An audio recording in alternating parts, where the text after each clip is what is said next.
the chicken is on the bone. So on the bone, meaning it's the breastbone here, all right, because this is a what? Breast. All right, so usually when I take a chicken and clean it, I usually take the skin off first. A lot of times you can actually pull the skin right off, just by ripping, and it pulls right off. You don't like chicken skin? What's that? You don't like chicken skin? I'm gonna make just chicken breast, so I'm not doing the skin. I'm not using this skin. Like if I was doing a baked chicken, truthfully, I would just leave the baked chicken. I would do it like this with the skin on, season this, maybe bread it, and then bake it. But I'm not doing, I'm doing chicken parm or chicken breast, right? So I'm not gonna, how many people have chicken parm like this with the whole chicken with the bone on it? Raise your hand if you've had it that way. Nobody, right? So you wanna take the breast meat off the bone. So I find, I just take, and this probably isn't the actual always correct knife, I just use a chef knife for everything, but there is a bony knife which is thinner. But truthfully for me, I can do it any knife I want. I just do it, I mean, it's just easy enough for me. It's also a nice sharp. So all I'm doing, guys, is see how the bone's there? I'm just running my knife into the bone, and then what happens is the chicken comes off the bone that way. All right? I do have a little bone here, and all I'm doing is bringing that right off. There is a real small bone here that you have to watch, because sometimes that will be broken off in there. See this little bone here? I'll show it to you when I get this cleaned off.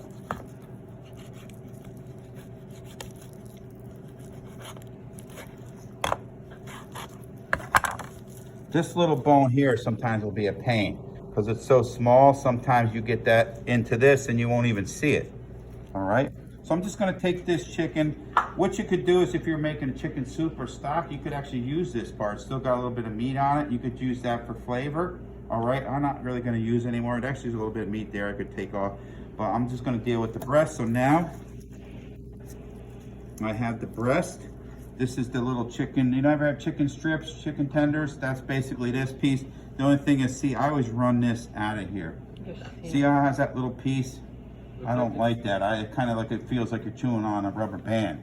So I usually try to get rid of that. I'll just cut that out there, and that's a good piece there.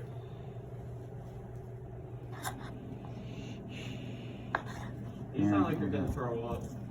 I'm good. And then here, I just basically clean this by doing this, because there's a little piece of stuff there. See why it's so expensive, guys, to get it prepared already? A little bit of fat there. And then what I do, since a lot of people like their chicken what? Thin, right? Yes?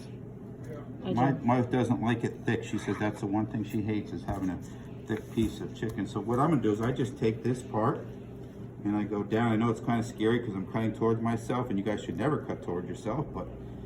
Looks like a heart. And then I might be able to cut one more time to make this really, so we're just making it real thin. Some people actually pound it out and do it that way. So see how I got nice thin pieces? Now does anybody know what order I go? So in other words, I got flour, breadcrumbs, and egg. Did you do the eggs? Okay. What do you think comes first, guys? He's raising his hand. Who is? Oh, that's nice, Tony. Todd?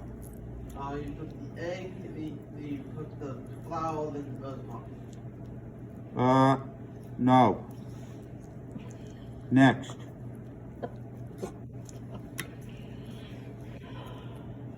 Anybody else want to give it a try?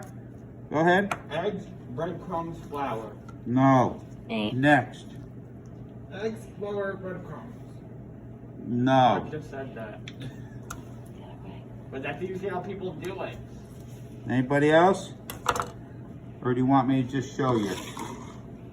Why don't you show us, Chef Kai? Okay. Only got to switch one. What's it? How's it lined up? Flour, egg. Breadcrumbs. Eggs. Okay. So, basically, just gonna clean this. So you guys see I had a pan for scraps. This is gonna be the pan for the chicken when I get it. Really, I'd rather have it on a tray so I can spread it out, but I'm just gonna show you one little thing quick. Sorry, and Chuck. then we'll do it. So anyway, you start out, and you can season a flour if you want. So if I put seasoning in there, what could I put in here? Salt, pepper, maybe some onion powder, garlic powder. I could even put a little basil or oregano in there, whatever. That's basically seasoning a flour. But truthfully, you look at this, this has some seasoning in it too, the breadcrumbs. But a lot of times I do put salt and pepper in here, but today we're gonna just go straight up with how it is. So, flour, egg wash. How many hands is he using, guys? 1. And then what I like to do too is keep it close, because what happens if I go like this? What's gonna happen? It's gonna spill. The egg's gonna spill all in between here. If you keep everything lined right up, guess what? I mean, I have a little bit sloppiness here with the flour, but I don't know if that was when I, when I did that. But anyway, and then we're just gonna coat it, and I like to flip it and maybe press it in a little bit. All right, and here is your breaded. Can you just taste it now, guys? How good it's gonna be. All right, and then you could just like set that like I have it here. Just set it up over there, and again, another one, flour. And this is called dredging. All right, and then I just shake off the excess into the egg. And what I like using this fork is because guess what? If I put my hand in here, right, what gets on my hand? Egg. And then if I go in here, what happens? You get the egg. I get the egg is on my hand with the flour. And what am I doing? You'll get I'm making breaded finger. Also, if Yeah. you have eggs on your finger, they could get stuck together. Right. The thing is, you just want to make sure you coat this whole thing, that it has egg on the whole thing. And sometimes you have to shake this to level it out. Let this drain off a little bit. And then we're back in here. I could see I got a little bubble on there, but we'll get it before it closes up or opens up. You got a bubble on the chicken? Yeah, where the egg kind of was gonna pop there, and then it would have been clear flour on there. All right. And actually, this probably should be closer here, so I could just bring it back over. All right, so I could do another piece here. Same thing, I'm gonna thin it out. And flour. So I don't know, how much you think is enough for me to have dinner? I don't know, that's thin pieces. I might need about 4 more pieces yet. For you? Yeah. But I would just eat it like it is. No cheese, no nothing. Just plain cutlets. and That's gonna be really small, and then you're not good. Yeah. Still gonna be hungry. No, I don't care for cheese and sauce. I just like the chicken. I've heard chicken, fried chicken. all right, and if we wanted to, we could take these and make our little chicken fingers or chicken strips with these. All right, they're nice and cleaned. They're very thin, and we could do the same thing, bread them the same way, and actually fry them, and bam, there we are. You have chicken strips or chicken fingers. All right, so what I'm gonna do also is like I said, my wife just wants the chicken breast thin with some, so I'm gonna have to probably do one for her, and then my daughter likes the chicken Alfredo. So what I do with hers, I would just take pieces like this and cut them into chunks. There's a lot of cooking you gotta do. And then what I do with this is I just saute this.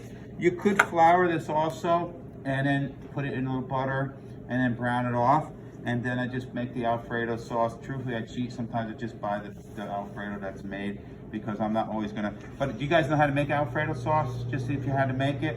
It's basically butter, heavy cream, and some Parmesan cheese and some seasoning. You can put salt, pepper in it. And basically what happens is once you cook you heat the butter up, you throw the milk or heavy cream in, it'll start thickening up, and then you add your Parmesan cheese, it thickens up even more, and then some salt and pepper, and that's it. And then you put it over your pasta or whatever you're cooking, and then if you want, a lot of times people just throw more Parmesan cheese on top of it also. Sounds fantastic. All right, so that's good for today.